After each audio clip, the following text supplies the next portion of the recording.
Kini ang balita sa imong inahan sa para sa October 22, 2025.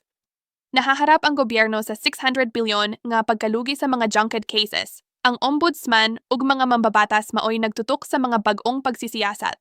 Ang mga infrastruktura deal mao ang nagpunsod sa muling pagdarambong batok kang Duterte ug Go. Reforma ug paghinlo sa burokrasya ang itinampok ni Marcos. Gilusad sa DPWH ang bag-ong IRR alang sa right-of-way. Gipasidan-an sa DepEd ang mga classroom nga gipasagdan pabor sa mga proyekto sa baha. Daghang mga ahensya ang nag-atubang sa transparency sa proyekto samtang ang mga kritiko nanawagan sa pagbalanse sa mga badyet sa infrastruktura ug baha.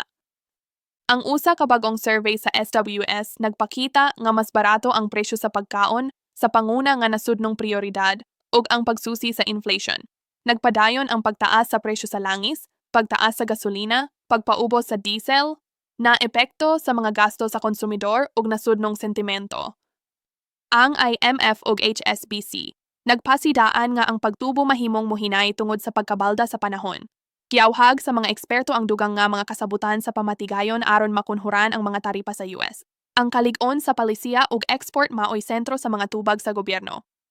Gipasulod sa gobyerno ang pagtugot para sa mga MSME nga gamiton ng AI, pagpalapad sa koneksyon ug mga insentibo. Nakikinabang ang mga MSME gikan sa mga bag-ong tool ug digital upgrade nga nagtulak sa paglago sa sektor. Kini ang balita sa imong inahan para sa October 22, 2025. Follow us to get your daily news update.